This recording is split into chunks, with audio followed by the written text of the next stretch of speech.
Hello बच्चों, welcome to Daksh coaching classes. अभी हमने पिछले चैप्टर में हमने क्या क्या पढ़ा था। कुछ पढ़ा था जैसे वेदरिंग क्या होता है, ये सारी चीजें पढ़ी थी ना। अभी हमारा जो नेक्स्ट चैप्टर का नाम है land forms and their evolution. कैसे ये लैंड फॉर्म्स बनते हैं। तो सबसे पहला चीज हमें ये पता होना चाहिए कि लैंड फॉर्म होता क्या है क्या नहीं और इनका इवोल्यूशन कैसे होता है। आज हम इसके बारे में समझेंगे। ओके। अब देखो यहाँ पे क्या लिखा, आफ्टर वेदरिंग प्रोसेस। अभी हमने वेदरिंग प्रोसेस पढ़ा था। Have had their actions. हमें पता है कि वेदरिंग प्रोसेस का क्या होता है, उनका एक्शन होता है। अर्थ में क्या कहते हैं कि अर्थ पे उनका एक्शन होता है, जिसकी वजह से क्या कहते हैं कि जो सरफेस ऑफ द अर्थ बने। ठीक है। हाँ। उनका अर्थ मटेरियल्स पे क्या कहते हैं कि अर्थ मटेरियल पे जब उनका एक्शन होता है, उसकी वजह से क्या होता है कि सरफेस ऑफ द अर्थ बनता है। तो जो वेदरिंग प्रोसेस होते थे उनकी वजह से ही सरफेस ऑफ द अर्थ बनता था। And the geomorphic agents like जैसे running water, ground water, wind, glacier, waves, हाँ, परफॉर्म इरोजन। हाँ, इरोजन परफॉर्म कर देते। It is already known to you know that erosion causes changes on the surface of the earth. ध्यान में रखना, समझना कि जो making of surface of the earth है, making of surface of the earth, वो किसकी वजह से हुआ। Making up of surface of the earth वो किसकी वजह से हो रहा है। इरोजन की वजह से हुआ। सॉरी, वेदरिंग की वजह से हुआ। वेदरिंग की वजह से हुआ। लेकिन जो ये जो चेंजेस हुए, जो सरफेस में चेंजेस होते थे, वो किसकी वजह से होता था, इरोजन की वजह से। क्योंकि इरोजन क्या करता था, एक स्थान से मिट्टी को उठाता था दूसरे स्थान पे ले जाता था, एक स्थान से रॉक डेब्रिस को उठाता था दूसरे स्थान पे ले जाता था।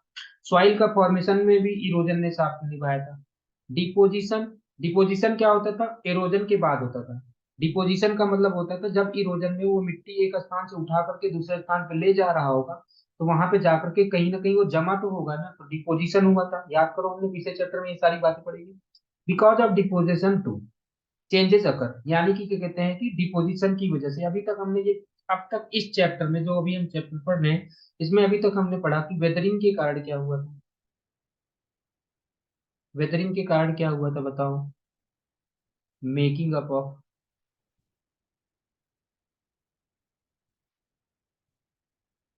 Earth surface.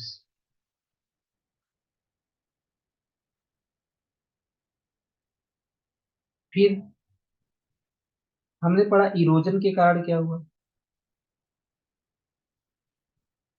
ये सब पिछले चैप्टर में पढ़ा था। Change in earth surface.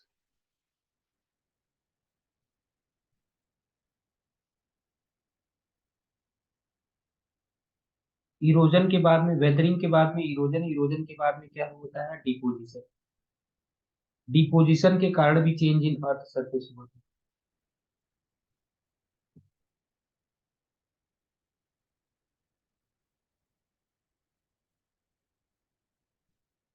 Change in earth surface हुआ था डिपोजिशन के कारण। इतनी बातें हमने पढ़ी। As this chapter deals with the land form, इस चैप्टर में हम क्या पढ़ने वाले हैं, लैंड फॉर्म पर। ठीक है। And their evolution. First start with question, what is land form. Land form क्या होता है, सबसे पहला हमें यही समझना है। डिफाइन हमें ये करना है कि लैंड फॉर्म क्या होता है। ओके। सबसे पहला अपना एम समझ में आ गया कि हमें करना क्या है। हमें क्लियर ये करके रखना है कि लैंड फॉर्म होता क्या है। सबसे पहला चीज तो ये समझ आएगा, नहीं समझ आएगा? पहला काम क्या करना है, हमें ये समझना है कि लैंड फॉर्म का डेफिनेशन क्या होता है। ओके। चलो, तो सबसे पहले देखो लैंड फॉर्म का डेफिनेशन। स्मॉल टू मीडियम, हाँ, स्मॉल टू मीडियम, और फिर हाँ, स्मॉल टू मीडियम साइज के जो क्या कहते हैं कि लैंड होंगे वो, ठीक है, ट्रैक्स और parcels of the earth surface. ठीक है, स्मॉल टू मीडियम ट्रैक्स, या क्या कहते हैं कि, ठीक है, यहाँ तक आपको समझ में आ गया कि स्मॉल और क्या कहते हैं कि जो छोटे क्या कहते हैं कि ये होंगी, लैंड होगी, उन्हें ही क्या कहा जाता है, उन्हें ही क्या कहा गया, उन्हें ही बोला गया क्या कहते हैं कि लैंड फॉर्म। देखो, लैंड फॉर्म का मतलब क्या होता है मैं बता देता हूँ आपको, यहाँ पे समझ लीजिए डेफिनेशन। लैंड फॉर्म,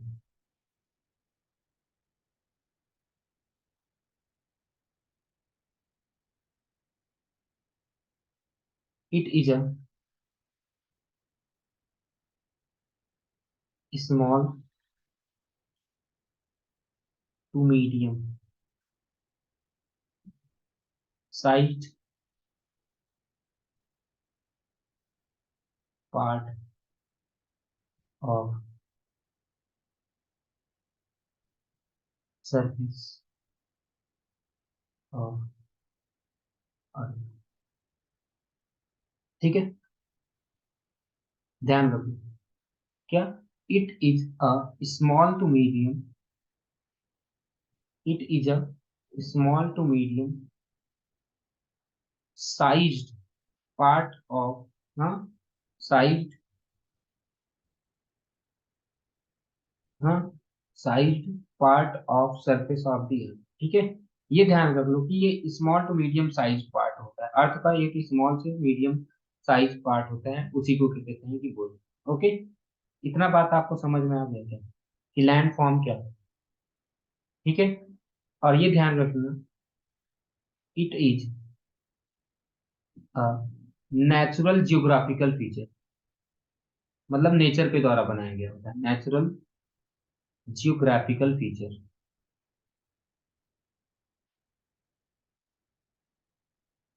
और सी दैट appears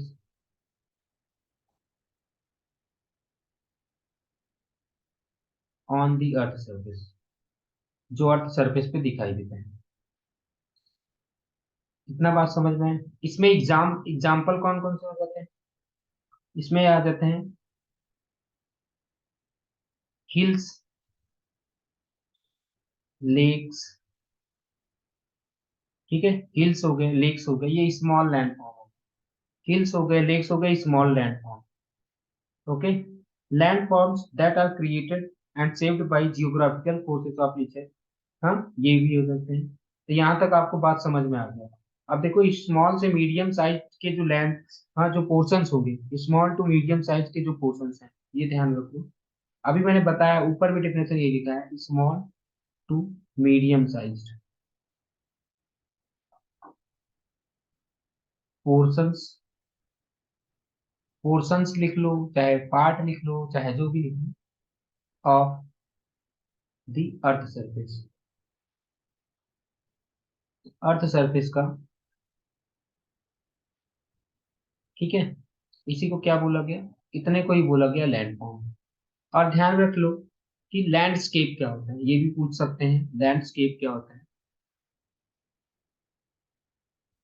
जो लैंडस्केप होते हैं ये क्या होते हैं, ये भी पार्ट है earth surface, parts of earth surface, ये भी पार्ट्स हैं अर्थ सरफेस।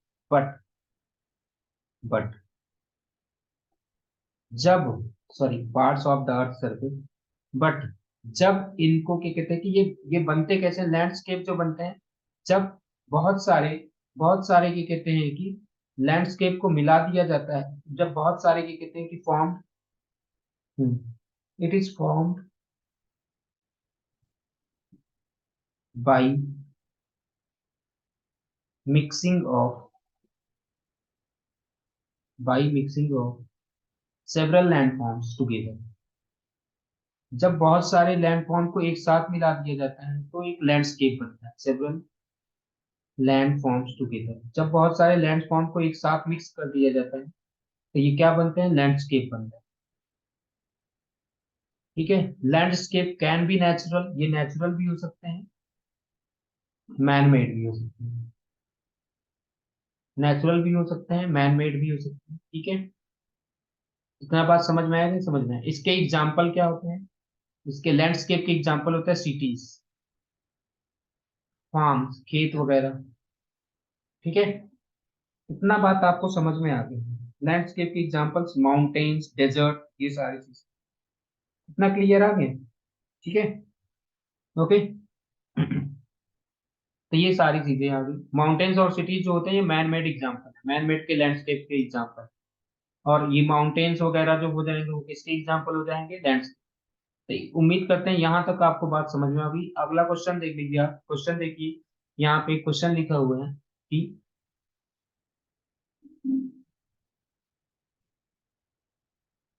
लिखा हुआ है कि if land form is small to medium size part of the surface of the earth, what is the landscape. तो लैंडस्केप का जवाब मैंने बता दिया आपको कि लैंडस्केप वो पार्ट होता है, लैंडस्केप वो पार्ट होता है जो लैंडस्केप वो पार्ट होता है जो बहुत सारे के कहते हैं कि ना लैंड फॉर्म को मिला दिया जाता है तो क्या बन जाता है, लैंडस्केप बना देते हैं।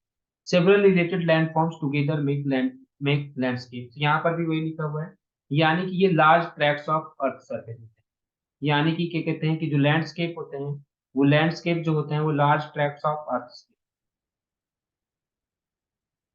लैंडस्केप का डेफिनेशन, लैंडस्केप का डेफिनेशन क्या हो जाएगा कि क्या कहते हैं कि ये large tracts of landscape,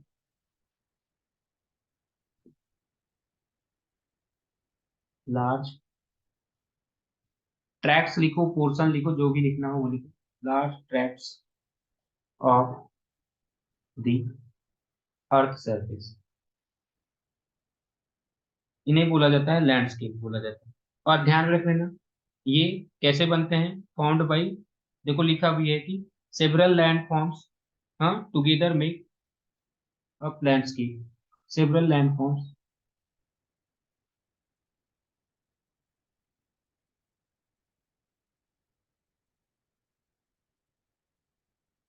together, जब ये बहुत सा एक साथ मिलते हैं, मेकअप लैंडस्केप,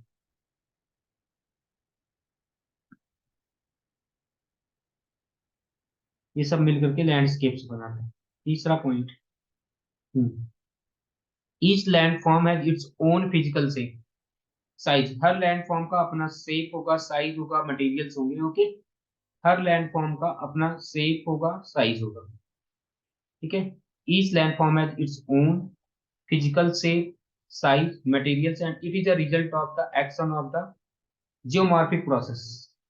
जो लैंडफॉर्म जो बनता है वो किसकी वजह से बनता है, लैंडफॉर्म की बात कर रहे हैं तो landform is result of geomorphic process. जो लैंड फॉर्म बनता है वो किसकी वजह से बनता है, जियोमॉर्फिक प्रोसेस की वजह से, ओके। जो लैंड फॉर्म जो बना है वो किसकी वजह से बना हुआ है, जियोमॉर्फिक प्रोसेस की वजह से, okay. And agents, geomorphic agents, ये अब ये आपको पता है कि जियोमॉर्फिक एजेंट क्या होता है। जियोमॉर्फिक एजेंट मतलब वो जो रनिंग वाटर था, ग्राउंड वाटर था, वेव्स थे, वो सारे, हाँ, ग्लेशियर्स थे, जियोमॉर्फिक एजेंट, इनकी सहायता से ये बनते हैं, ठीक है। इनकी सहायता से बनते हैं जो लैंड फॉर्म बनते हैं, इनकी सहायता से। इतनी बात तो आपको समझ में आ चुकी है, ठीक है। अब क्या होता है कि actions of most of the geomorphic process and agents are slow, याद करो मैंने बताया था कि जो जियोमॉर्फिक प्रोसेस होते हैं उनके या एजेंट्स होते हैं उनके जो एक्शंस होते हैं वो स्लो होते हैं, स्लो होते हैं, इसलिए इसलिए लैंड फॉर्म को, हाँ, शेप लेने में थोड़ा सा टाइम लग जाता है, लैंड फॉर्म को शेप लेने में थोड़ा सा टाइम लगता है, ठीक है। Every land form has beginning, her land form के पास में अपना एक बिगनिंग होगा कि जब शुरुआत होगी, every land form has a beginning, यानी कि हर लैंड फॉर्म का एक बिगिनिंग होगा, मतलब शुरुआत होगी कभी ना कभी, ओके। आगे, आगे अब यहाँ पे इतना बात तो समझ में आ गया, बस ये तो हमें पता है कि जो ये जियोमॉर्फिक प्रोसेस होते हैं और ये जो एजेंट्स होते हैं ये बहुत स्लोली काम करते हैं, तो मतलब कि हजारों साल लग जाते हैं किसी भी लैंडफॉर्म को बनने में, किसी भी लैंडफॉर्म को बनने में कभी कभी हजारों साल लग जाते हैं। बस ये इतना समझ लो, किसी भी लैंडफॉर्म को बनने में कभी कभी हजारों साल लग जाते हैं, इतनी भी बात समझ लो, ऐसे हजारों साल लाखों साल लग जाते हैं, इतनी बात समझ लो, तो इसलिए बहुत ज्यादा स्लो होते हैं, हाँ। तो यानी कि क्या कहते हैं कि उनको शेप लेने में टाइम लग जाता है, every land form has a beginning, land form once formed में चेंज इन द ईयर से, हो सकता है कि एक बार बन गए तो वो बाद में अपना शेप को भी चेंज कर सकते हैं, लैंड फॉर्म्स वंस फॉर्म्ड जो एक बार बन गए मान लो, क्या उनका शेप कभी चेंज नहीं होगा, नहीं, उनका शेप आगे चल के चेंज भी हो सकता है, ठीक है। फॉर्म्ड में चेंज इन द ईयर से, वो अपने शेप को चेंज कर सकते हैं, टाइम के साथ में वो अपने शेप को भी चेंज कर सकते हैं, अपने साइज को शेप कर सकते हैं, ठीक है। शेप, साइज एंड नेचर, वो अपने नेचर को भी चेंज कर सकते हैं। अब वो हो सकता है वो स्लोली चेंज करे या फास्ट, वो डिपेंड करता है कि कैसा, किसकी वजह से होता है ये, किसकी, अच्छा चाहे वो स्लोली चेंज हो चाहे फास्ट हो, वो किसकी वजह से चेंज होगा। फिर से वही चीज, अगर मान लो उनके शेप साइज और नेचर में चेंज आता है तो किसकी वजह से चेंज होगा। सीधी सी बात है सर, जियोमॉर्फिक प्रोसेस एंड और जियोमॉर्फिक एजेंट, इन्हीं की वजह से चेंज होगी। इनके जो शेप साइज और नेचर जो चेंज होगी वो जियोमॉर्फिक प्रोसेस है, जियोमॉर्फिक एजेंट्स की वजह से चेंज होगी। इतनी बात तो समझ में आ गई होगी आप, ठीक है। अगर मान लो कि उनका क्लाइमेटिक कंडीशन भी चेंज होता है, हाँ, तो यहाँ तक तो आपको समझ में आ गया, यहाँ तक आपको एकदम क्लियर समझ में आ गया है। अब due to changes in climatic conditions, हम सबसे पहला देखते हैं due to changes in climatic conditions, climatic condition में जब चेंजेस होंगी and vertical and horizontal movements of land masses, जब क्या कहते हैं कि लैंड मासेस का वर्टिकल मूवमेंट होगा या हॉरिजॉन्टल मूवमेंट होगा, तो either the intensity of processes are infinity of process or the process themselves might change leading to new modifications in the landform। कभी कभी हो सकता है कि वो जो बन रहा होगा, जो फॉर्मेशन का भी कभी कभी इंटेंसिटी कितनी तेजी से हो रही है कितने से नहीं, ये भी क्या कहते हैं कि उनके मॉडिफिकेशन को चेंज कर सकते हैं। Evolution here implies stage of transformation. जब अभी हमारा चैप्टर का नाम था क्या, लैंडफॉर्म एंड हियर एवोल्यूशन, तो एवोल्यूशन का मतलब होता है कि जो स्टेज ऑफ ट्रांसफॉर्मेशन होता है, ठीक है, उसे ही इवोल्यूशन बोला गया। Stage of transformation of a part of earth surface from one land form to another. जब एवोल्यूशन की बात किया जाएगा, यहाँ पे एवोल्यूशन की बात किया जाएगा तो समझना एवोल्यूशन का मतलब होता है कि जब मान लो कोई लैंड फॉर्म पहले बन गया, कोई लैंड फॉर्म पहले बन गया, उस लैंड फॉर्म का अगर एक फॉर्म से दूसरे फॉर्म में क्या होता है, ट्रांसफॉर्मेशन होता है। अगर उसका एक फॉर्म से दूसरे फॉर्म में ट्रांसफॉर्मेशन होता है, ठीक है, तो उसे ही बोला गया एवोल्यूशन, ठीक है।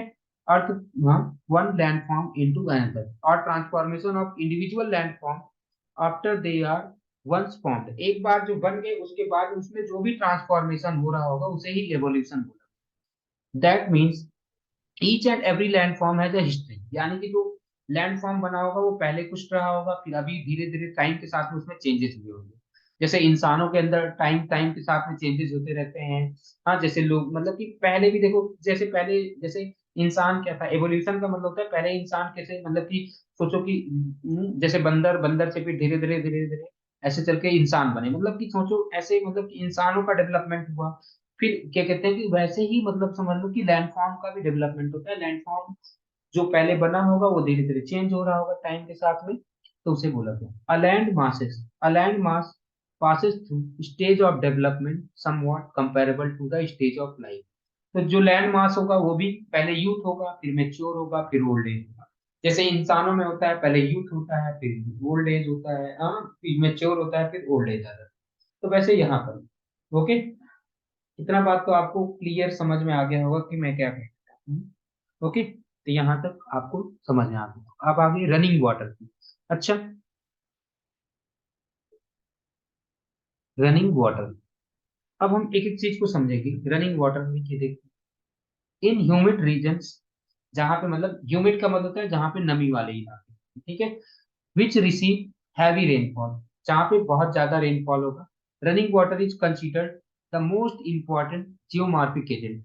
याद करो रनिंग वाटर क्या था, जियोमॉर्फिक एजेंट था क्या।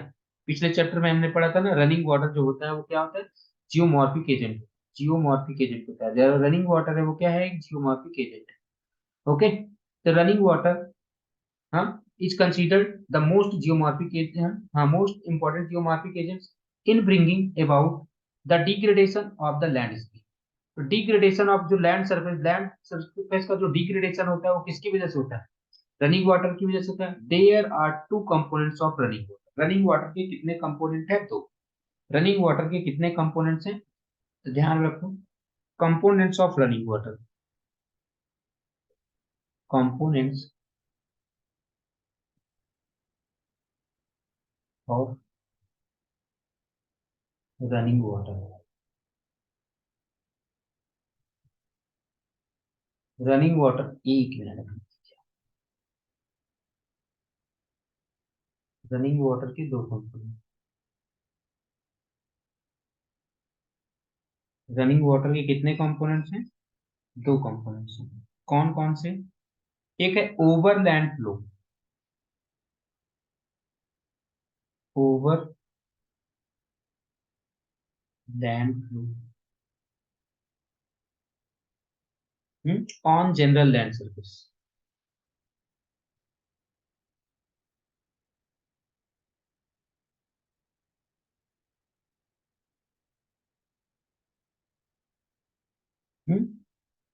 General land surface, overland flow on, दूसरा क्या है लीनियर फ्लो एज स्ट्रीम्स, ये होते हैं एज अ सीट। जो ये फ्लो होता है ओवरलैंड फ्लो जो होता है on a general land surface, इसको बोला जाता है एज अ सीट, इसको सीट बोला जाता है। ठीक है, और दूसरा लीनियर फ्लो होगा एक,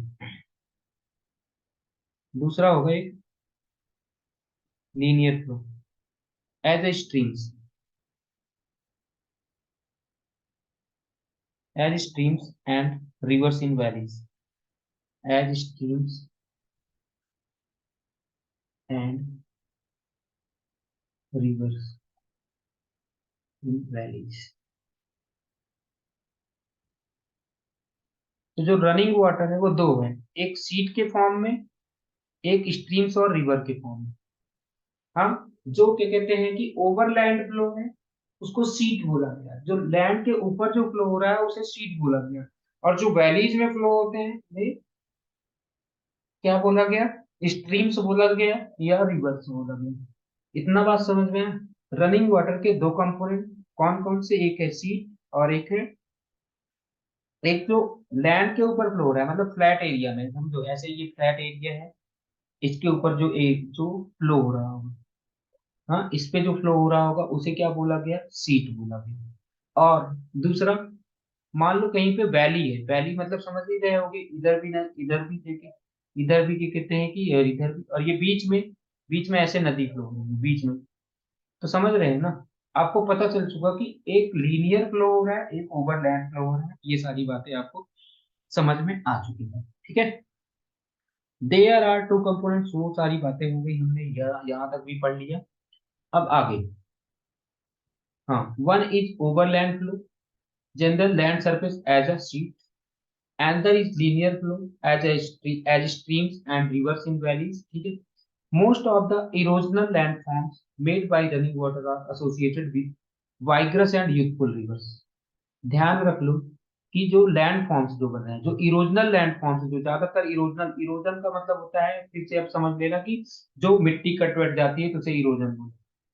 जो इरोजनल लैंड फॉर्म्स बनते हैं वो कब बनते हैं, यूथ स्टेज, जब नई नई रिवर फ्लो होती है। ठीक है, over steep gradients, steep gradients का मतलब अब तक तो स्टीप इतनी बार आ चुका है तो आपको समझ में आ चुका होगा, स्टीप का मतलब होता है बहुत ज्यादा ढलान पर। तो ठीक है, स्टीप ग्रेडियंट्स पे क्या कहते हैं कि ज्यादा क्या कहते हैं कि ये रिवर फ्लो होती है विद टाइम, टाइम के साथ में stream channels over steep gradients turn gentler due to continued erosion. तो देखो क्या होता है कि जैसे जैसे टाइम बढ़ता जाएगा ना, जैसे जैसे टाइम बढ़ता जाता है, तो ये जो स्ट्रीम चैनल्स है ना, ये स्ट्रीम चैनल, ये क्या कहते हैं कि stream channels over steep gradients turn gentler, ये जो जो स्ट्रीम चैनल्स होंगे वो धीरे धीरे जेंटल हो जाए, क्यों, क्योंकि बहुत ज्यादा इरोजन होता है, as a consequence loss their velocity, उसकी वजह से क्या होता है वो अपनी वेलोसिटी को धीरे धीरे खो जाएंगे। मतलब समझना, अब ऐसे समझना कि यहां से सोचो, अब सोचो ये एक पहाड़ है ऐसे, हाँ, अब इस पहाड़ के से यहां से अगर मान लो ये पहाड़ है,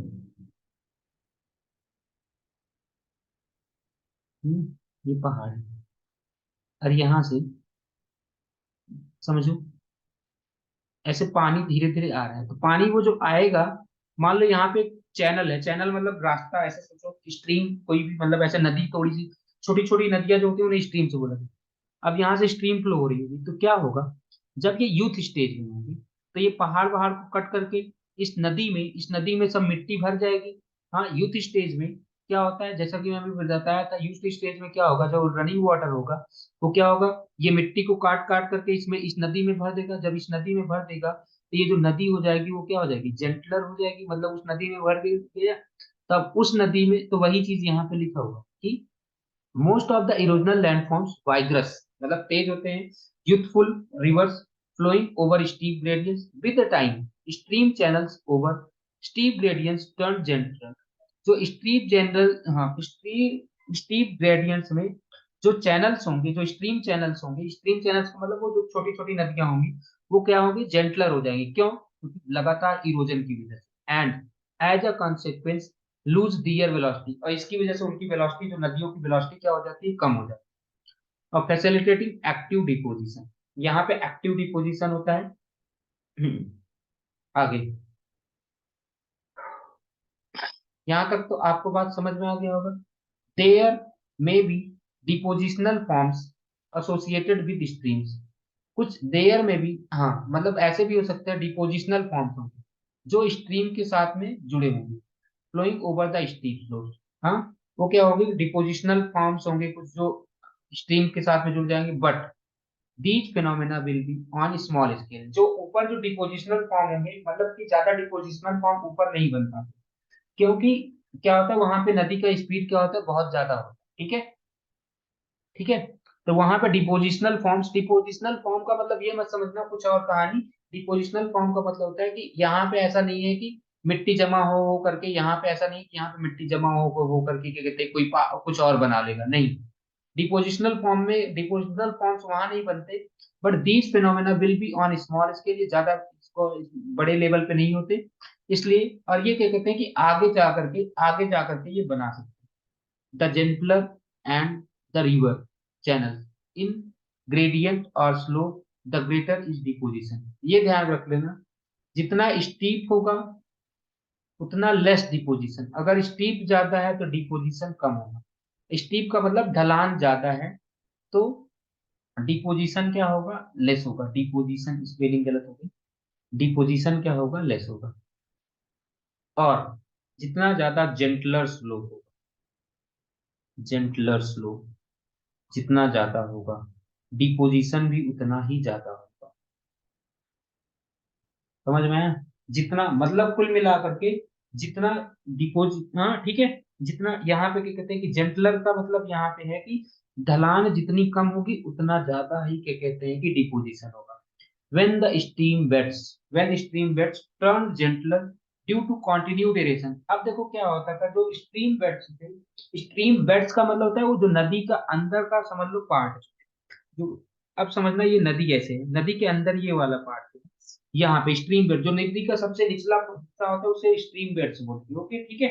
स्ट्रीम का जो सबसे निचला हिस्सा होगा उसे स्ट्रीम बेड बोलेंगे, जिसके ऊपर नदी एक्चुअल में फ्लो हो रही है। When the stream beds turn gentler, वो धीरे धीरे जब जेंटलर हो जाएंगे, ड्यू टू कंटिन्यूड इरोजन, बार बार इरोजन की वजह से, इरोजन की वजह से ये क्या कहते हैं कि जब ये जेंटलर हो जाएंगे, downward cutting becomes less dominant and lateral erosion of banks increase। तब क्या कहते हैं कि डाउनवर्ड कटिंग क्या हो जाएगा, कम हो जाएगा, डाउनवर्ड कटिंग कम हो जाएगा, और लेटरल इरोजन इंक्रीज हो जाएगा। लेटरल इरोजन का मतलब होता है किनारे, इसको, अब इसको इरोजन करना शुरू कर, ठीक है, increases as a consequence the hills and valleys are reduced to plains, और वो इसकी वजह से जो हिल्स और वैलीज होते हैं वो धीरे धीरे प्लेन्स में कर, इसकी वजह से हिल्स और वैलीज क्या हो जाती हैं, प्लेन्स में कन्वर्ट होती चली जाती है। इतना बात तो समझ में आ गया होगा, ठीक है। यहाँ तक समझ में है ना, कैसे ये काम कर रहा है, कैसे ये रनिंग वाटर काम कर रहा है। ठीक है, रनिंग वाटर में क्या हो रहा है कि जो, हाँ, ये बैंक्स मतलब ये किनारे वाले किनारे, पहले तो होता है, पहले वो बीच में यहाँ पे कटिंग करेगा, पहले जो होता है, पहले वो यहाँ पे कट करते हैं, पहले वो यहाँ पे कट करते हैं, बट जैसे जैसे वो यूथ स्टेज में आते जाते हैं, जैसे वो यूथ स्टेज में आते हैं, वो यूथ से मैच्योर स्टेज में जब आना शुरू कर देते हैं, तो किनारे को कट करना शुरू करते हैं। वो किसको कट करना शुरू करते हैं? किनारे को। ओके। ओवरलैंड फ्लो, अभी तक जो हमने पढ़ा था ये ओवरलैंड फ्लो मतलब कि क्या कहते हैं कि जिसको हमने बोला था सीट, ठीक है। Overland flow causes seat erosion, इसकी वजह से क्या होता है? सीट इरोजन किसकी वजह से होता है? Overland flow. Depending upon the irregularities of the land surface, the overland flow में concentrate into narrow to wide path। अब देखो क्या होता है कि वो डिपेंड करता है कितना ज्यादा इरेगुलर है। अगर लैंड बहुत ज्यादा इरेगुलर होगा, इरेगुलर का मतलब कहीं ऊंचा कहीं नीचा, ठीक है। हम्म। ठीक है। अब क्या कहते हैं कि, अब समझ लें, अब अगर मान लो कि ये एकदम बढ़िया से एकदम प्लेन रीजन है, प्लेन रीजन है तो सीट इरोजन तो बड़े आसानी से, मतलब सीट सीट फ्लो आसानी से हो जाएगा, मतलब कि ओवरलैंड फ्लो आसानी से हो जाएगा। बट अब मान लो कहीं ऊबड़ खाबड़ ऐसे एरिया आ गया, हाँ कहीं ऊबड़ खाबड़ आ गए, कहीं गड्ढे आ गए, कहीं कुछ भी, तब क्या कहते हैं कि कुछ पानी इधर से फ्लो होगा, कुछ पानी इधर से फ्लो होगा, कुछ पानी है, वो डिपेंड करता है कि क्या। तो वही यहाँ पे लिखा हुआ है कि ओवरलैंड फ्लो में कंसंट्रेट इनटू नैरो। हो सकता है कि वो नैरो रास्ता, जैसे इसमें देखो इस वाले डायग्राम में क्या हुआ, वाइड है, इस वाले डायग्राम में देखो यहाँ पे पानी चला जा रहा है इधर, तो ये वाइड नैरो। तो मतलब ये डिपेंड कर सकता है कि ये नैरो रास्ता भी पकड़ सकते हैं और वाइड भी पकड़ सकते हैं, वो डिपेंड करता है किसके ऊपर। नैरो और वाइड पाथ दोनों ही पकड़ सकते हैं, वो डिपेंड करता है कि कितना irregularity, because of the shear friction of the column of the flowing water, the minor or major quantities of materials from the surface of the land are removed। अब देखो क्या होता है, क्योंकि यहाँ से देखो वाटर जाएगा, अब समझना इसके ऊपर से वाटर जाएगा, हाँ जब इसके ऊपर से वाटर जाएगा तो वाट ये जो मटेरियल्स होंगे वो वाटर को रोकने की कोशिश करेंगे, जो अर्थ के मटेरियल्स होंगे। सोचो जब बारिश होती है तब, ज्यादातर इसका सबसे अच्छा एग्जांपल है बारिश जब होती है तब, जो सीट फ्लो है, जो सीट वाला जो ओवरलैंड फ्लो है, हाँ सीट की या ओवरलैंड फ्लो की एग्जांपल मैं बता रहा हूँ, जब बारिश होती है तब देखो, तो बारिश के टाइम में क्या होता है, पानी जब बह रहा है, पानी समझ लो ऊपर बह रहा है, तो ये जो मटेरियल्स होंगे, जो अर्थ के मटेरियल्स होंगे, वो पानी को रोकने की कोशिश करते हैं। लेकिन पानी तो फ्लो होता है, तो जब वो पानी फ्लो हो रहा होता है तो वो मटेरियल से रोकने की कोशिश करते हैं, वो भी मटेरियल्स इसके साथ में चले जाएंगे। तो यानी कि थोड़ा थोड़ा इरोजन यहाँ पर, थोड़ा थोड़ा इरोजन यहाँ पर भी होगा। जो मटेरियल्स उसको पानी को रोकने की कोशिश कर रहे थे, वो पानी के साथ में आगे भी फ्लो होकर के बह जाते हैं, वो पानी के साथ में आगे फ्लो होकर के बह जाते हैं। तो वही यहाँ पे लिखा हुआ है कि, हाँ माइनर और minor quantities of the material from the surface of the हाँ land are removed in direction of flow, तो वो डायरेक्शन ऑफ फ्लो में वो हट जाते हैं। And gradually small and narrow wheels will form, तो उसके ऊपर क्या होता है कि ऐसे लगता है कि कभी देखो जब पानी बरस के टाइम निकल जाता है, जब पानी फ्लो होकर के चला जाता है, तो देखो कहीं कहीं की मिट्टी कट जाती है कहीं ना कहीं, तो वही यहाँ पे लिखा हुआ है narrow reels will form. These rills will gradually develop into the long and wide grills। धीरे धीरे क्या होते हैं वो ग्रिल्स क्या हो जाएंगी, ऐसे वो मिट्टी कट जाएंगी, तो और वहां पे क्या कहते हैं कि ऐसे बड़ी बड़ी गली, यहाँ पे गली का मतलब होता है वो मिट्टी बहुत ज्यादा कट जाती है फिर धीरे धीरे। एंड गलीज विल फर्दर डीपन, और ये धीरे धीरे जितना उसमें पानी जाता रहेगा वो और डीप होता जाएगा, वाइड होता जाता है। और फिर फाइनली वो क्या कहते हैं कि, हाँ और वो नेटवर्क ऑफ वैलीज में कर कहते हैं कि कन्वर्ट हो जाते हैं, वो नेटवर्क ऑफ वैलीज में कन्वर्ट हो जाते हैं। इतना बात तो समझ में आ गया होगा आपको, हाँ इतना बात तो आपको समझ आ ही गया होगा। अब आगे इसमें देखते हैं कि यहाँ पे देखो क्या,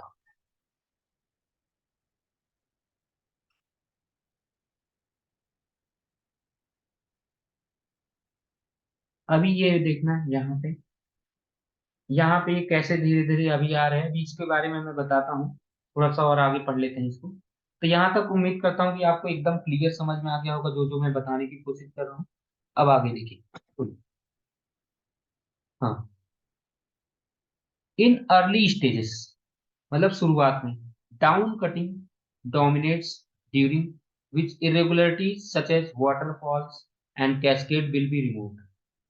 यानी कि शुरू शुरू में क्या होता है, शुरू शुरू में क्या होता है कि डाउन कटिंग होती है ज्यादा, जब शुरू शुरू में चलता है तो डाउन कटिंग ज्यादा होती है। And in the middle stages streams cut their beds slower, यानी कि सुनना, जब शुरू में होता है तो समझ लो वो बेड पे कटिंग करते हैं, बेड कटिंग करना मतलब कि वो अपने जो निचले वाले हिस्सा होता है ना, पानी का जो सबसे निचला वाला हिस्सा होता है उसको कटिंग करते हैं।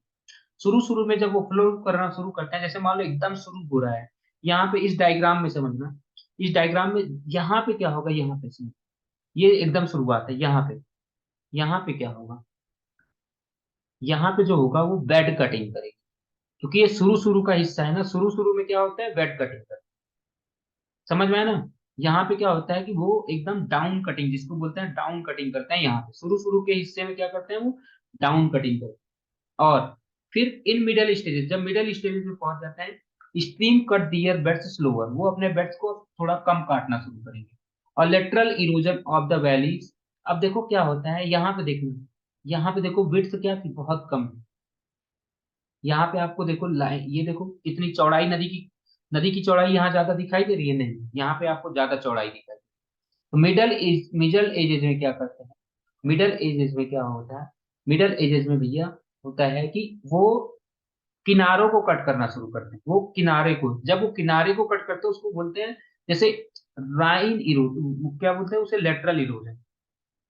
यहाँ पे वो किनारों को कट करेंगे, किनारों को कट करेंगे, ठीक है, यहाँ पे क्या करते हैं, किनारों को कट करेंगे, ओके। यहाँ पे किनारों को कट करेंगे, मतलब कि यहाँ पे विड्थ बढ़ती जाएगी।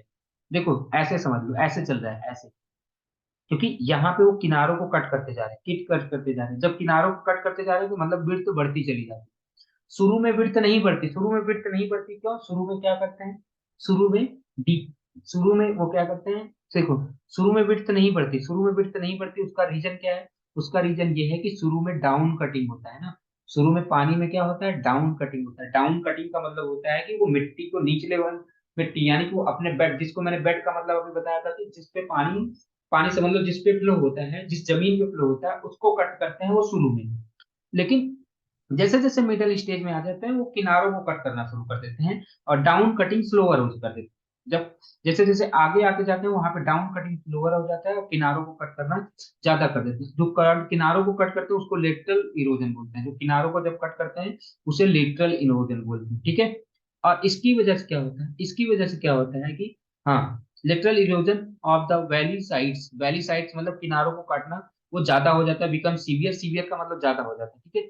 ग्रेजुअली, ग्रेजुअली धीरे धीरे, the valley side are reduce to lower, और जो वैली की जो साइड होती है वो धीरे धीरे कम हो जाती है, वैली की साइड क्या हो जाती है, कम, और कम होती चली जाती है, उनका स्लोप क्या होता जाता है, कम होता जाता है। यानी कि पहले जो वैली रही होगी, ऐसे समझो, पहले वैली, अगर मैं आपको पहले बताना चाहूँ तो देखो पहले की वैली जो होगी वो एकदम समझ लेना ऐसे रही होगी, एकदम स्लीपर। लेकिन फिर बाद में जो वैली जो होगी, वैली की साइड्स के स्लोप क्या होता है लगेगा, कम होने लगेगा। ये जो स्लोप होगा पहले, इसका स्लोप बहुत ज्यादा रहेगा, पहले बहुत स्लोप ज्यादा रहेगा, लेकिन बाद में स्लोप कम होने लगेगा। क्यों स्लोप कम होने लगेगा, क्योंकि वो साइड साइड को कट करते गए ना, क्योंकि वो साइड साइड को बाद में स्लोप ऐसे कम होने लगेगा, बाद में स्लोप क्या होगा, कम होने लगेगा। पहले स्लोप एकदम सीधा था, पहले स्लोप एकदम सीधा था, एकदम सीधा, ऐसे ऐसे ऐसे ऐसे ऐसे एकदम सीधा था, लेकिन धीरे धीरे क्या हुआ, ये स्लोप कम होने लगा, कम होने लगा।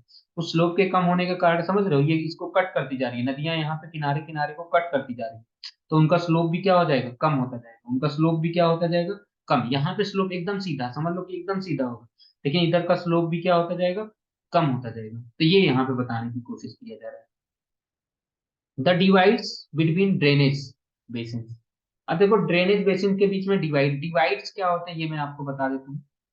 डिवाइड्स समझना कि डिवाइड से क्या होता है। अब समझना कि जैसे मान लो यहाँ से वाटर ऐसे आ रहा है, हाँ, अब ये वाटर आ रहा था ऐसे, हाँ, ये वाटर आ रहा था, और यहीं पे क्या हो जाए, यहाँ पे एक पहाड़ आ जाए, यहाँ पे एक क्या आ जाए, पहाड़, तो ये वाटर क्या एरिया को, इधर वाले एरिया को इधर डिवाइड कर देगा, इधर, तो ये जो बीच में पहाड़ आ गया ये वाटर डिवाइड। तो वाटर डिवाइड क्या होता है कि एक प्रकार से समझ लो ऊंचा एरिया होगा, एलिवेटेड एरिया होगा, जो दो एरिया के वाटर को अलग कर देगा, दो एरिया के वाटर को अलग कर देगा, मतलब इधर का वाटर इधर चला जाएगा, इधर पे, तो इसको बोल देते हैं वाटर डिवाइड, ओके। तो देखो the the divides between drainage basins are likewise lowered until they are almost completely flattened, leaving finally a lowland of a faint relief with some low resistance remains called monad knocks standing out here and there। तो अब देखो Monet Knox क्या होते हैं, तो ये जो पहाड़ जो अभी मैं बीच में अभी आपको दिखाया था, वो पहाड़ भी धीरे धीरे धीरे धीरे वो भी तो इरोजन होगा उसका भी, इसका भी तो, इसका जो अभी मैं पहाड़ आपको दिखा रहा था इसका भी इरोजन होगा, तो इरोजन होता जाएगा होता जाएगा होता जाएगा, एक टाइम आ जाएगा कि ये फ्लैट लैंड की तरह पड़ जाएगा। तो वही यहाँ पे लिखा हुआ है, कि यहाँ पे वही लिखा हुआ है कि these the divides between drainage basins are likewise lowered until they are almost completely flattened। वो तब तक ये वाटर डिवाइड्स, तब तक ये धीरे धीरे इनकी हाइट कम होती रहती है जब तक ये फ्लैट नहीं हो जाते। हाँ, लिविंग फाइनली अ लो लैंड। हाँ, ये एकदम मतलब कि बहुत छोटा सा वो पार्ट रह गया, छोटा पार्ट रह गया, ऑफ फाइंट रिलीफ एंड, या फेंट रिलीफ मतलब ज्यादा ऊंचा पार्ट नहीं है, with some low resistant remnants. हाँ, जो लो रेजिस्टेंट रेमिनेंट मतलब जो छोटा सा पार्ट रह गया उसे बोलते हैं मोनैड नॉक्स। उन्हें क्या बोलते हैं? मोनैड नॉक्स बोलते हैं। ये ज्यादातर यहाँ वहां रह जाते हैं। This type of plain forming as a result of stream erosion is called peneplain. तो पेन प्लेन क्या होता है समझ में आ गया होगा, ये लगभग लगभग प्लेन ही होता है, लगभग लगभग प्लेन होता है, बस थोड़ा सा ऊंचा होता है बस। हाँ, ये लगभग लगभग प्लेन ही होता है, बस थोड़ा सा ऊंचा होता है।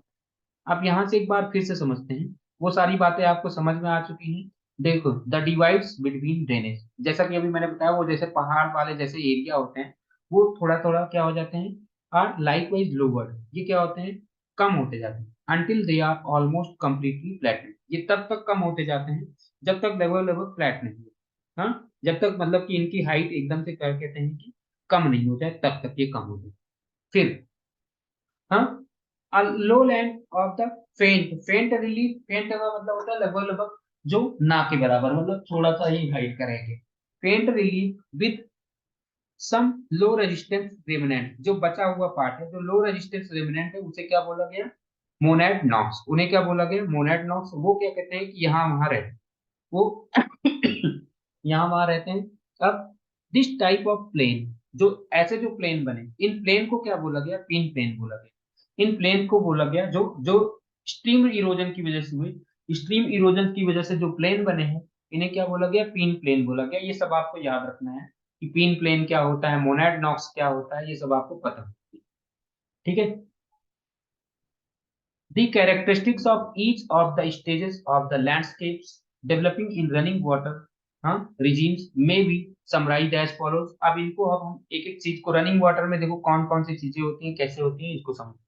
सबसे पहला आता है यूथ। यूथ स्टेज में क्या होता है? यूथ स्टेज में क्या होता है? Streams are few. यहाँ पे स्ट्रीम्स क्या होती है? कम होती। ड्यूरिंग दिस स्टेज, इस स्टेज में स्ट्रीम्स बहुत कम होगी। Poor integration and flow over original slopes, यहाँ पे स्लोप्स क्या होंगी? ओरिजिनल होंगी। और क्या कहते हैं कि showing shallow V shaped valleys, यहाँ पे जो वैलीज होंगी वो कैसी होंगी? वी शेप्ड वैलीज होंगी। यहाँ पे जो वी शेप्ड वैलीज होंगी, okay, with no flood plains, यहाँ पे कोई फ्लड प्लेन नहीं होगा। यूथ स्टेज में कोई फ्लड प्लेन नहीं होगा। यूथ स्टेज में कोई फ्लड प्लेन नहीं होगा। और यहाँ पे वी शेप्ड वैलीज जो होंगी वो सैलो वी शेप्ड वैलीज होंगी। ठीक है, यहाँ पे जो वी शेप्ड वैलीज होंगी वो कैसे होंगी? Shallow V shaped valleys. हाँ, विथ नो फ्लड प्लेन्स और with very narrow flood plain, यहाँ का जो फ्लड प्लेन होगा या तो ना ही के बराबर होगा या बहुत कम होगा। और along the trunk stream, streams divides are broad, यहाँ पे स्ट्रीम डिवाइड्स जो होंगे वो ब्रॉड होंगे, मतलब जो स्ट्रीम को डिवाइड करने वाले होते हैं वो ब्रॉड होंगे। And flat with marshes, swamp and lakes, यहाँ पे लेक्स वगैरह वगैरह होंगी। Meanders if present develop over these broad upland surfaces, यहाँ पे मिएंडर्स मतलब मिएंडर्स भी होने के, मिएंडर का मतलब ये ऐसे ऐसे जो घूम घूम के सांप के जैसा जो चलते हैं ऐसे ऐसे ऐसे, इसे मिएंडरिंग कहते हैं। तो मिएंडर्स यहाँ पे मतलब होने के चांसेस थोड़ा सा कम रहते हैं, अगर होंगे भी तो वो अपलैंड सर्फेसेस पे होंगे। अपलैंड सर्फेस मतलब वो जो उठे हुए part. These meanders may eventually entrench themselves into uplands, ये भी अपने आप को अपलैंड्स में गायब कर सकते हैं। Waterfalls and rapids may exist where local work hard rock bodies are exposed, जहाँ पे हार्ड रॉक बॉडीज जो एक्सपोज हो जाएंगी तो वहां पे मतलब खुली होगी, तो वहां पे क्या कहते हैं कि यूथ स्टेज में भी आपको वाटरफॉल्स या रैपिड्स आपको यहाँ पर मिल सकते हैं। फिर से एक बार मैं बताता हूँ, इसको फिर से समझना कि जो हाँ स्ट्रीम्स आर यूथ स्टेज में, देखो क्या होता है यूथ स्टेज में क्या होता है कि स्ट्रीम्स जो होंगे, streams are few, during this stage, इस स्टेज में क्या कहते हैं कि स्ट्रीम्स कम होगी with poor integration and flow over original slope, ये उसमें ओरिजिनल स्लोप में फ्लो होती है। हाँ, और यहाँ पे क्या होता है कि वी शेप्ड वैलीज क्या होंगी, सैलो होंगी विथ नो फ्लड प्लेन्स, मतलब कि जिसमें कोई फ्लड प्लेन्स नहीं हो, या फ्लड प्लेन्स होंगे भी तो बहुत ज्यादा नहीं होंगे, ठीक है। स्ट्रीम्स डिवाइड्स आर ब्रॉड, यहाँ पे जो स्ट्रीम डिवाइड्स होते हैं वो ब्रॉड है, यहाँ पे स्ट्रीम डिवाइड्स जो होते हैं वो क्या होते हैं, काफी ब्रॉड होते हैं। एंड फ्लैट विद मार्सेस, और मार्सेस के साथ में ये क्या कहते हैं कि मार्सेस मतलब थोड़ा सा ये समझ लो कि कीचड़ विचड़ वगैरह ऐसे समझ लो। स्वैम्प एंड लेक्स यहाँ पे, मियंडर्स इफ प्रेजेंट, अगर मान लो मियंडर प्रेजेंट है तो develop over these broad upland, अगर ब्रॉड अपलैंड सरफेस होगी तो मियंडरिंग होगा, अगर अपलैंड सरफेसेस नहीं होगी तो मियंडरिंग नहीं होगा। अपलैंड का मतलब ऊपर उठे हुए पार्ट, ठीक है। These meanders may eventually entrench themselves into uplands, ये क्या कहते हैं कि इंट्रेंच कर सकते हैं खुद को, क्या कहते हैं कि अपलैंड्स में, ठीक है, अपने आप को उसमें क्या कहते हैं गायब कर सकते हैं, कुल मिला के ऐसा समझिए। और क्या कहते हैं कि वाटरफॉल्स रैपिड में एग्जिस्ट, यहाँ पे वाटरफॉल्स या रैपिड्स भी एग्जिस्ट कर सकते हैं। फिर उसके बाद में मेच्योर स्टेज आ जाता है, मेच्योर स्टेज की बात करते हैं।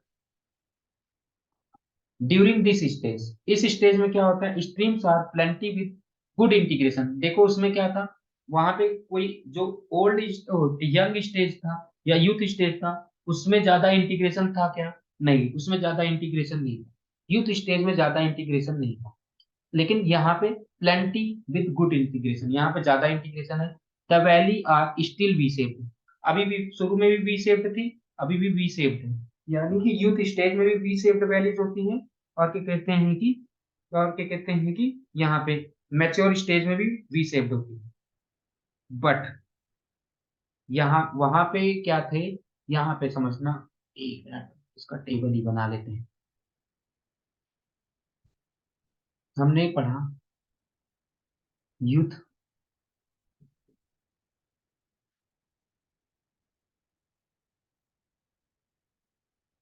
फिर उसके बाद में क्या कहते हैं कि अभी हम पढ़ रहे थे मेच्योर और ओल्ड एज। यूथ में क्या था, सबसे पहला पॉइंट हमने पढ़ा था वहां पे लो इंटीग्रेशन, वहां पे ज्यादा इंटीग्रेशन नहीं था। मेच्योर में good integration,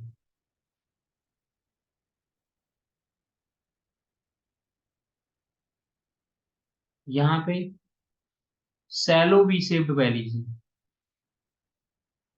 we shaped valleys तो है लेकिन वो कैसे हैं, सैलो, सैलो का मतलब होता है उथली, ज्यादा गहरी नहीं है। लेकिन यहाँ पे डीप वी शेप्ड वैलीज है,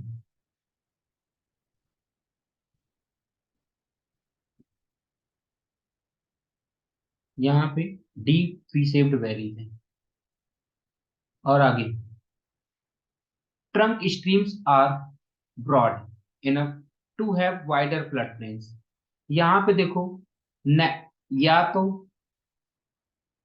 नो और नो और नैरो, या तो नो फ्लड प्लेन्स थे, या अगर थे भी तो नैरो थे। हाँ, नो फ्लड प्लेन्स यानी कोई फ्लड प्लेन नहीं था, या थे भी तो जो थे नैरो थे। यहाँ पे ब्रॉड या वाइड समझ, वाइड फ्लड प्लेन्स या ब्रॉड वर्ड, क्या लिखा था, वाइडर फ्लड प्लेन्स होता है, यहाँ पे क्या होता है, वाइडर फ्लड प्लेन्स,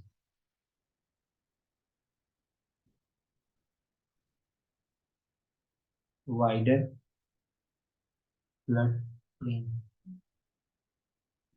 ओके, इतनी बात आपको समझ में आ गई होगी। विद इन विच स्ट्रीम्स में फ्लो इन मियंडर्स, हाँ, confined within the valley, यानी कि जो मियंडरिंग होती है उसी वैली में, हाँ ठीक है। हाँ, विद इन विच स्ट्रीम्स में फ्लो इन मियंडर्स, स्ट्रीम क्या होती है कि मियंडर्स में फ्लो हो सकती है। हाँ, confined within the valley, the flat and broad हम inter streams area and swamps and marshes of youth disappear. यहाँ पे स्वैम्स एंड मार्सेस नहीं होंगे। हाँ, यहाँ पे स्वैम्स एंड मार्सेस नहीं होंगे, इसमें स्वैम्स एंड मार्सेस थे, स्वैम्स एंड मार्सेस थे, बट यहाँ पे स्वैम्स एंड मार्सेस नहीं है। No swamps and marshes. ठीक है, इतना बात तो समझ में आ ही गया होगा। हाँ, इतना बात तो क्लियर हो ही गया होगा कि स्वैम्स और मार्सेस क्या होते हैं क्या नहीं। और ये बात भी आपको समझ में आ गई होगी कि मेच्योर स्टेज में क्या हो रहा है क्या है। ओके, इतना बात समझ में आया। तो अब हम समझते हैं। हाँ, यहाँ पे हमारे समझ में आ गया कि यहाँ पे स्वैम्स का मतलब होता है दलदल। ठीक है, स्वैम्स का मतलब क्या होता है, दलदल। यहाँ पे दलदल ज्यादा नहीं है। ठीक है, यहाँ पे दलदल ज्यादा नहीं होगी। ठीक है, स्वैम्स एंड मार्सेस का मतलब ये जो दलदल वगैरह होंगे यहाँ पे नहीं होंगे। तो यहाँ पे आपको बात समझ में आ गई कि देखो, swamps and marshes of youth disappear, यहाँ पे क्या कहते हैं कि the flat and broad inter system interstream area. यहाँ पे क्या होते हैं कि flat and broad inter system areas and, देखो अब समझना कि यहाँ पे हो ये होंगे of youth disappear and stream divides into, हम डिवाइड्स टर्म्स ऑफ, यहाँ पे क्या कहते हैं कि स्ट्रीम डिवाइड्स टर्म शार्प। यहाँ पे जो स्ट्रीम डिवाइड्स देखो कैसे थे, यहाँ के स्ट्रीम डिवाइड्स कैसे थे और यहाँ पे कैसे थे, समझना दोनों पॉइंट फिर से। अब ये हमें फिर से ये पढ़ना पड़ेगा कि यहाँ पे देखो कैसे स्ट्रीम डिवाइड्स थे। यहाँ से पढ़ो, यहाँ से,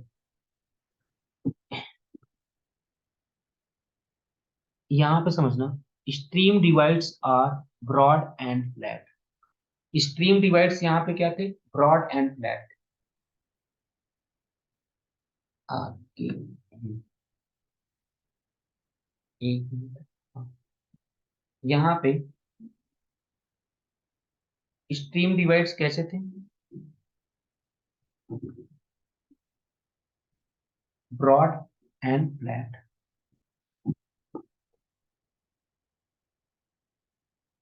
बट यहाँ पे स्ट्रीम डिवाइड कैसे हो गए, सॉर्ट साफ।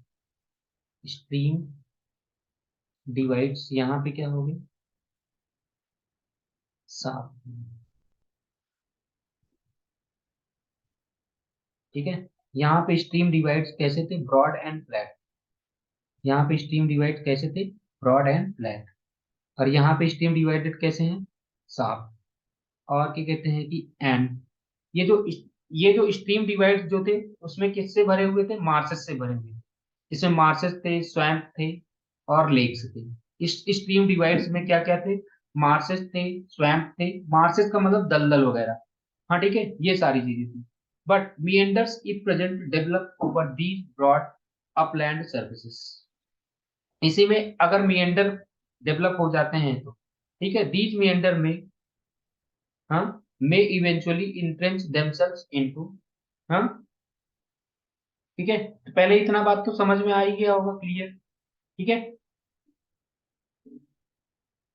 हम्म, हाँ, अब आगे समझते हैं कि ये, हाँ, क्या नाम है कि ये हो गया। इसके बाद ऊपर का पढ़ो फिर से, अब से देखना समझना, आप यहाँ से समझना कि क्या लिखा हुआ है। ये हो गया which may हाँ, which streams may flow in meanders confined within the valley। ठीक है, इतना बात समझ में, जो meanders होंगे वो वैली में ही होंगे। the flat and broad interstream areas and swamps, जो वहां पे जो फ्लैट और ब्रॉड एरियाज, यहाँ पे swamps and marshes of youth disappear. वहां पे देखो जो फ्लैट एरिया आते हैं ये सारी चीजें गायब हो गई, यहाँ पे गायब हो गई। एंड स्ट्रीम डिवाइड्स क्या हो गए, साफ हो गए। स्ट्रीम डिवाइड साफ हो गए। वाटरफॉल्स और रैपिड यूथ स्टेज में थे, यहाँ पे कोई इस स्टेज में कोई, यहाँ पे वाटरफॉल्स और रैपिड्स थे, वाटरफॉल्स एंड रैपिड्स यहाँ पे थे। और यहाँ पे क्या कहते हैं कि वाटरफॉल्स एंड रैपिड्स डिसअपियर हो जाएंगे, वाटरफॉल्स एंड रैपिड डिसअपियर हो जाएंगे। उम्मीद करता हूँ यहाँ तक आपको ये पूरे 5-6 पॉइंट जो मैंने बताया वो आपको क्लियर हो गए होंगे। अब ओल्ड स्टेज में देखते हैं, स्मॉलर ट्रिब्यूटरीज, यहाँ पे छोटी मोटी ट्रिब्यूटरीज आ जाएंगी during old age are few with gentle gradients, कुछ ट्रिब्यूटरीज आ जाएंगी, streams meander freely over vast flood stream. यहाँ पे देखो क्या होता है कि इसमें meandering within the valley होती है। यहाँ पे मीएंडरिंग जो ओल्ड मेच्योर स्टेज में मीएंडरिंग तो होती है लेकिन with in the valley, old stage में जो मीएंडरिंग होती है, मीएंडरिंग होती है लेकिन विद इन द वैली।